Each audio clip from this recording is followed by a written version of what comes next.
Welcome back to A Stoic Plays, ladies and gentlemen. I'm Marcus Aurelius, and this is Sunless Sea. Now, why am I back at Sunless Sea? Well, it's because the developers of Sunless Sea, Fail Better Games, have started a Kickstarter for their sequel to Sunless Sea called Sunless Skies. You could see it here to the right. Now, this Kickstarter has been going on for a while, and it is already successful. In fact, within 4 hours, they made their goal, which shows you just how much the fans of this game love it. Now, even though they've already made their goal, their Kickstarter is still open all the way through March 3rd.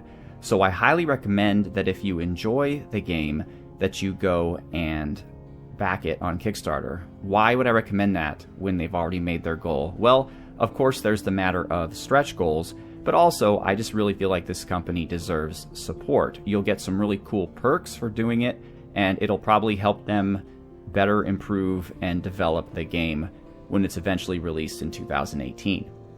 So, as a quick summary, the game is set in a place called the High Wilderness, which is the Sunless Sea universe version of space. Although it's different than space as we know it.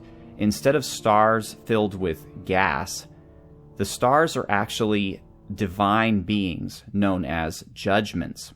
And these judgments are dying, apparently, for unknown reasons. I'm assuming you'll find out playing the game.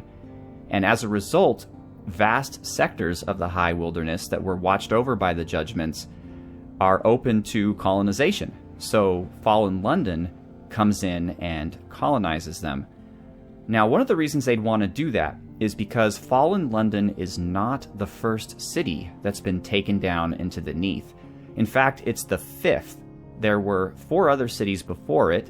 The most recent, the 4th, can be found through the hints given in the game Fallen London on the browser, and also in Sunless Sea. It's essentially the Khanate. The Mongolian capital of Karakorum was pulled down, and right before it was destroyed by London being pulled down, the people fled, and that's why they founded the Khanate, which we saw in a previous episode where I played this game.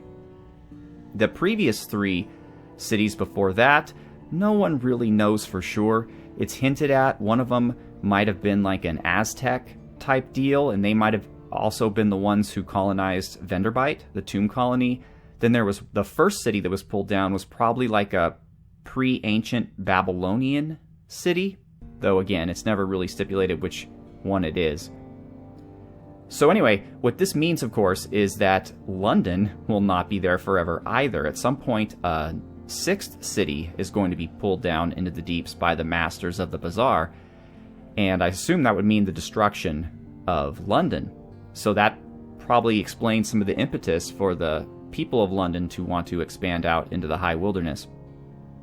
By the way, the 6th city, in case you're wondering, odds-on favorite, it's going to be Paris. Although that might never show up in an actual game, but that's kind of the lore. Now, the reason why I'm filming this video, though, is because there's a ending, one of the many endings of Sunless Sea, where you actually go off into the High Wilderness. So it's like a prelude to Sunless Skies. And it's a very difficult ending to get, and I'm going to do it here in this episode. Now, bear in mind, that means spoilers. Lots and lots of endgame spoilers. So if you don't like spoilers, stop watching right now, because there's going to be a lot of them. But let's get started.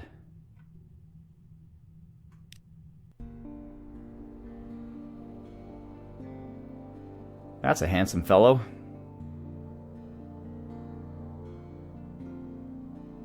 So a lot has changed since the last time I did a video of this game. I'm an entirely new captain, and the map has been entirely reset.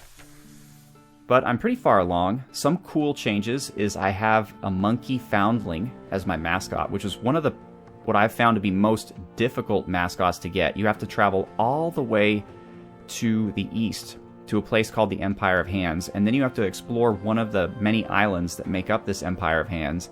And from there you have to pass a number of checks. And if you don't do everything right, you lose the chance of getting this particular mascot. but I was able to do it, and she provides hearts +5, which is awesome. Now, also in this playthrough, I guess you'd say, I've done a few things that I've never done before. For example, I've recruited the Nacrius Outcast as my cook. Usually I get the Tomb Colonist cook. And he is a rubbery man. Now, rubbery men are looked down upon in Fallen London, and if you play the game Fallen London and you make friends with them, which you can do, you get scandal from it. I also did something actually really dark and horrible. There's the Sigil-ridden Navigator, and in my last playthrough, I cured him. I basically allowed him to finish his storyline the good way, which causes him to kind of be happy with his situation. But what I did this time is I went to this place, probably one of the most dangerous places in the game, in the far southeast, called King Eater Castle. And a lot of horrible things happened there. But one thing we did is we literally cut this guy open and I think took out his insides or something. We did some horrible thing, and now his soul is gone. He essentially has been taken over by the sigil on his head. So it's definitely the evil way to end his story, but it also makes him a real badass in terms of the stats that he gives you. So he's like this golem, essentially, who provides the duties of navigator, but his soul is kind of gone. Really interesting and kind of dark for how I normally do things, but whatever. So, anywho, the way that we're going to play this is there's a gentleman, and you meet him the first time you start the game, and his name is the Merchant Venturer, and he requires a ton of items. Difficult to get items that you can get at different ports and throughout the game. But once you have got all the items for him that you need, he asks you to take him north to the Avid Horizon. Now, the Avid Horizon is a place you can visit. It's a port you can visit. You can get a port report. But it's a giant gate, and there's no way past it. Well, it turns out that it's a gateway to the High Wilderness. So, and this guy wants to go there and check it out. So you can think of Sunless Skies as being the result of this journey that we are about to take. Now, this will end your game, but one cool reason to do it is you get what's called a Legacy Curiosity item. And what that is it's an item that improves the stats of every captain that you create after this one. It lasts forever. So it doesn't matter if you have a Scion or an Ironclad Will, or you do things the right way, though I do have all that. It's a stat boost to everyone you create, which is really cool. There's a number of those items, actually, and I have a couple. Are they in my journal? Maybe my hold? Yeah, my hold. Such as a Dream of Red. Now, there's a number of ways you can get this. Most of them are endgame and hard. But what it does is it provides plus 25 to the stats of every single one of your captains that you produce after this. I forget which stat it is. And then we also have a Manual of Miracles, which does the same thing to a different stat. So we're going to get a third one now for doing this. So the first thing we need is we're going to need a bunch of supplies. Like a bunch. I'm just going to fill her up. Because you need to get there, and you need 40 supplies on top of it. So let's go with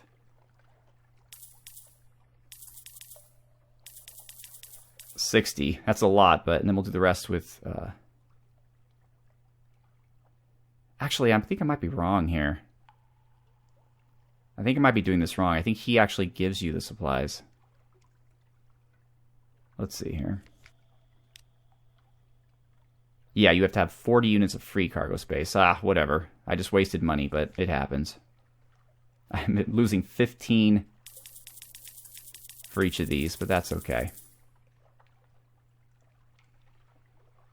Is there anything else I can get rid of besides fuel and supplies?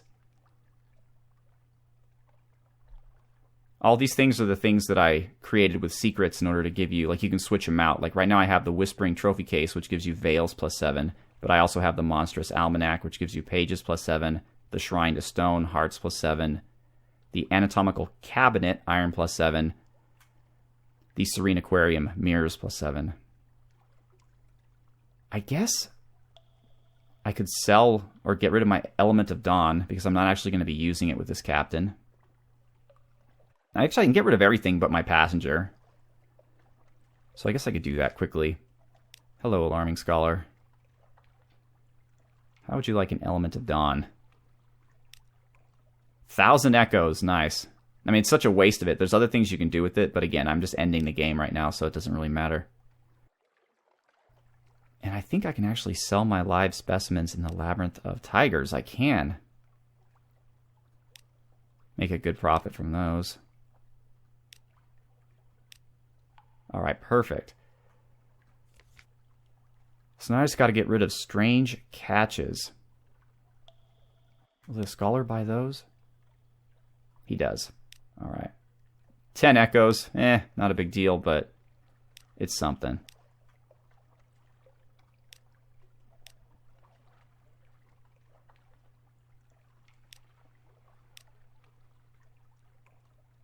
Alright.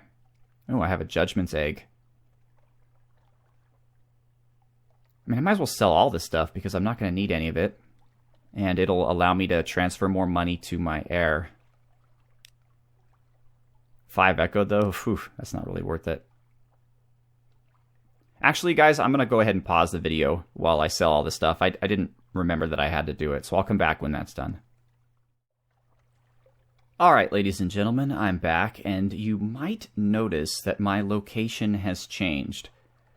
Well, that's because I am a stupid, stupid man, and I forgot that one of the items that I needed to complete this quest that I'm going for is something called a searing enigma. And I had 2 of them, but I sold them in order to have a bunch of money for my next captain, forgetting that I needed one. Luckily for me, all is not lost. A searing enigma is an incredibly difficult item to find, but if you've discovered the cool city of Irem, which by the way I've never shown in one of my videos, so hopefully you'll enjoy looking at it, it's really beautiful, you can purchase items and then trade them for a searing enigma, which is going to cost me a total of something like 1,600 echoes, which is just under what I got, I think, for selling the 2 that I already had. So that's really stupid of me, but it is what it is. So what I need to do is I need to go here, and I need to buy...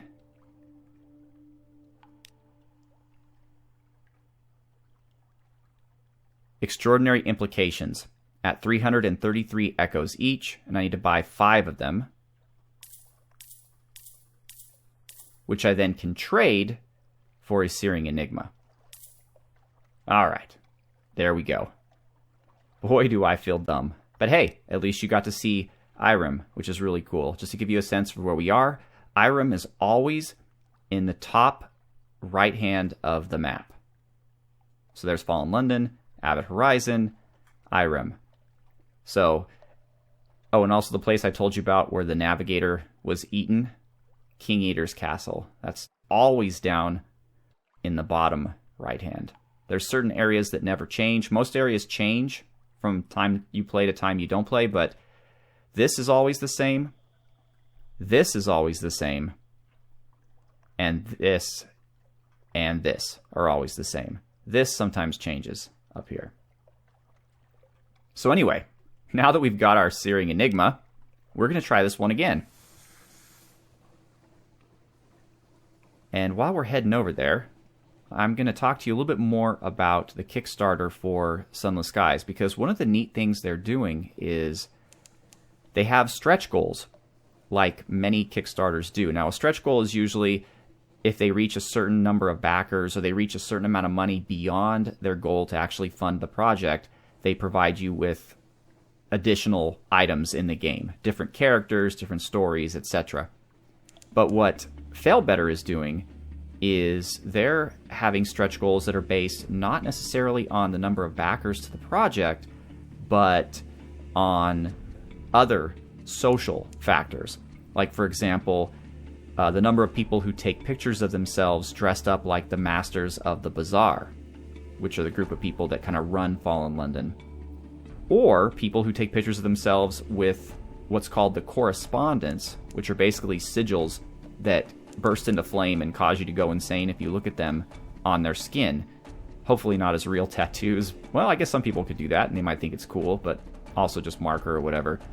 Also some weirder ones, like if people bake cakes or whatever based on Sunless Skies, they get points for that too. Also things that are simpler, like following them on Twitter and watching their official Twitch streams. And also, in addition to that, it's the number of people who do a Twitch stream of Sunless Sea, which kind of bugs me a little bit because I don't do Twitch, so I can't participate in this. I'm filming this video to hopefully help them, and maybe some of you will see this video and decide you want to back the project and help support Fail Better, but that doesn't actually move us anywhere towards the stretch goals, which is only based on Twitch. And I get why they did it, because Twitch is a more social platform than YouTube. In YouTube, you just watch the videos, and you can comment on them below, but during Twitch, you can actually communicate with the person who's running the stream while they're doing it. So I guess it's a more social experience. So me doing this is not going to help in terms of stretch goals at all, but at least hopefully it'll bring some exposure to the Kickstarter and get them a few more backers. Hopefully I can help with that. And we're almost there. We're going to pass by the Devil Island of Mount Palmerston. The Kickstarter right now has something about 7,200 backers, I think, when I just checked. So that's pretty good. It's pretty good.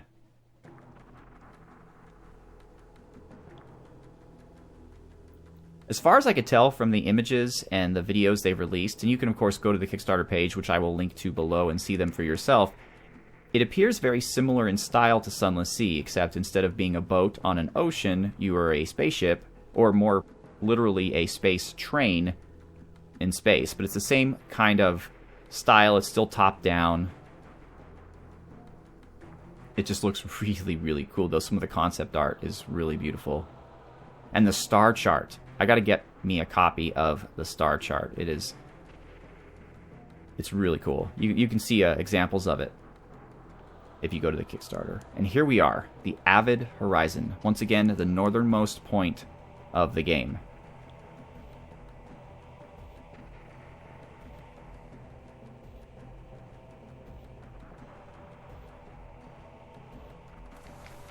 Avid horizon. This is the end. Two vast winged shapes guard a gate of something like resin, smooth but uneven. It is deep gant, the color that remains when all other colors have been eaten. I know that color, although I refer to it as black. Ice crusts over the crack between its valves.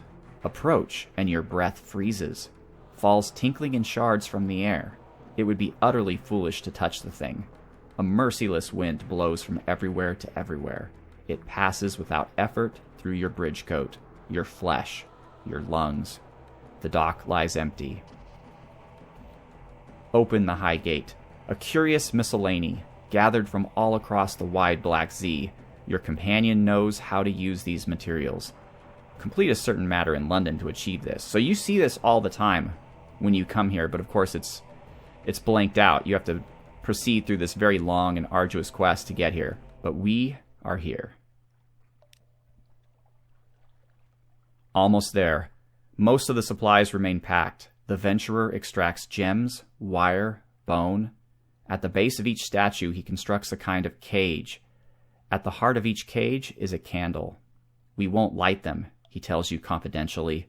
We'd be seen. The gate only opens when the watchers are blind. Now, the watchers are these guys, these statues on either side of the gate. Kind of reminds me of, I don't know if any of you guys have seen the movie The Never-Ending Story, but the hero, Atreyu, is riding his horse through this pass to get to where he needs to go, and on either side are these sphinx-like statues, and as you walk past them, their eyes open, and they shoot lasers at you, and that's what this kind of reminds me of. Your sailors assist the merchant venturer as he assembles the contents of the crates. A platform takes shape before the gate. a structure like a vast dragonfly or carnival float. He piles it with cargo. The gate, he tells you, is a law, not a door. In a moment of inattention from its guardians, the law may be broken. Now you can allow him to go through all by himself, which is fine, but if you decide to go with him, you get the Horizon Codex. Again, one of those legacy curiosity items that provides a stat boost to all future captains. In order to do this, you need at least 50 hearts. I have 98, but even if I needed more, I could have put in the heart item that I have. You need a searing enigma, which we just purchased, and the 40 materials that you got from him. So pass beyond with him. Will you come with me? I don't know when we'll return, but when we do, we will be armored in glory. I would love it, if somehow Sunless Skies, because when you play this game, it connects with their servers. Like, for some reason, they know what you're doing. So it would be cool if Sunless Skies would, like, remember if you did this, and there's some hint or mention of it in the game. That would be super cool. But anyway, this will end your game, although your next character will retain something interesting. Yes, they will. Let's go. An ending approaches. The gate does not open in the way of other gates. Nothing moves, but its surface blazes bright as the skin of a star. The light is like the savage radiance from the dawn machine's ruptures. The venturer and his machine shine like glass, their bones illuminated within. A sight so beautiful that sailors cry out and fall to their knees. Ooh, that's a mistake. They're Zailers with a Z. Someone didn't copy it. The light grows brighter still, and now all the colors in all the ice around you are visible. Brighter, and you can see nothing at all. A place above. You are through! All around you, the blistering, wonderful night of the high wilderness. The stars watch you balefully. The winds of nowhere tear at your hair, strip away your skin. The venturer is laughing. Your cargo unfolds like a map. First, the venturer says, the Forge of Souls. Let's see who they'll make for us. You now have one of this, the Horizon Codex. Herein are recorded certain details of a voyage through Redacted, in the company of Redacted, on Redacted. Alright, so it increases your pages, there you go, by 25.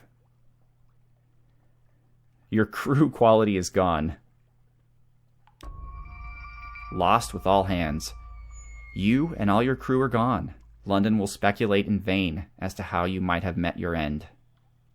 Now, if you don't have an ironclad will and a scion, you will just lose. But I do. Into darkness. You will be mourned, but you've provided for your heir. A bleak dawn. It's over for now, but... And this is not, by the way, the second captain that I have lost. I've lost numerous captains, but this is just the second captain of this particular lineage. So this is kind of fun. For those of you who haven't actually played the game, I'll quickly show you what happens when you die. So first off, you can see what I'm talking about here with these Curiosity Legacy items. I have the Horizon Codex, right, which we just got, which increases pages by 25. I have the Manual of Miracles. Not miracles, really, but they'll never get close enough to see the difference, which increases your veils by 25. And I have A Dream of Red. This is a chapter of the Crimson Book, that notorious compilation of love stories long sought by the masters of the bazaar. And that increases your starting hearts by 25. Now, these are big deals. As you can see from where I am right now, my particular captain, with all of the experience he's had touring the whole Untersee, only has stats essentially under 100 and everything. As you can see here, your normal starting stats are 25 each. So we're doubling our starting stats, which is fantastic. Now, there's 3 more that I haven't got yet. The one I'm going to go for next is the Adumbration of Her Heart, which is based on the Submariner expansion, and it requires doing numerous rituals in all these different abysses that are around until you meet the Lady in Black, which I'm looking forward to. But I have an Ironclad Will, which means that my next captain can pick 2 of these, what are they called? Legacies, instead of just 1. See, you can choose 2, but they also will get my house and all the money. Well, not all the money I have. That I'm going to have to do myself, but they'll get what are called legacy items. Like I created heirlooms. Throughout the game, you can create heirlooms, which cost items that you find, and they can be sold by your future heirs for large sums of money. So the way I've always found is the best way to do this, really the only way to do this. It's so much better than all the other choices that it's silly not to, is to go with pupil and salvager. Now, why would you do this? Because mirrors and veils are very valuable skills. They're valuable in combat. Veils, remember, is how hard you are to spot by your enemies. So if you're going to sneak around, veils is good. Mirrors, on the other hand, is how quickly it takes you to find a firing solution on the enemies. So for just the gameplay itself, the combat, these 2 are the best stats. Correspondent seems cool at first, because you get the same chart. You don't have to explore all the islands again. But what sucks about that is you don't get experience for discovering them. And that's how you grow your character and learn skills, is by discovering things. So that's automatically crossed out. Retaining an officer is sometimes cool. Like, for example, I have the Sigil, Eaton Navigator, and also Maybe's Rival, which are enhancements of the regular companions and take a long time to get. So you might want to keep one of those. But I'm not going to do that. I'm going to do Pupil and Salvager. The other reason, of course, to take these 2 is because they each give you 50% of the money that you ended the game with. So obviously, by getting both of them, you retain 100% of your money, which helps you get started much easier. So as you can see here, this isn't actually doing much for me in terms of mirrors and veils. I only gained actually 3 veils more than I already had, right? Yeah, I mean, I started with 50, and this is only giving me 3 more, so But mirrors is good. It gave me an additional 5. So that's fine. But again, if I can get these 3 books, then you start off in a pretty good shape. And then you just accept the legacy.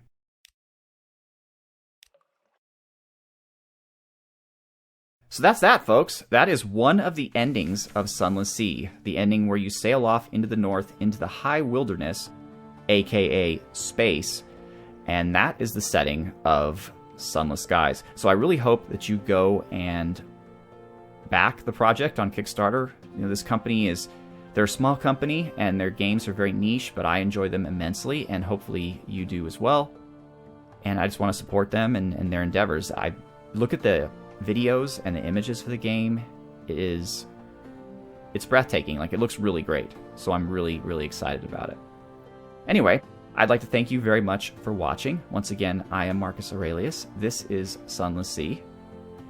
Have a good one.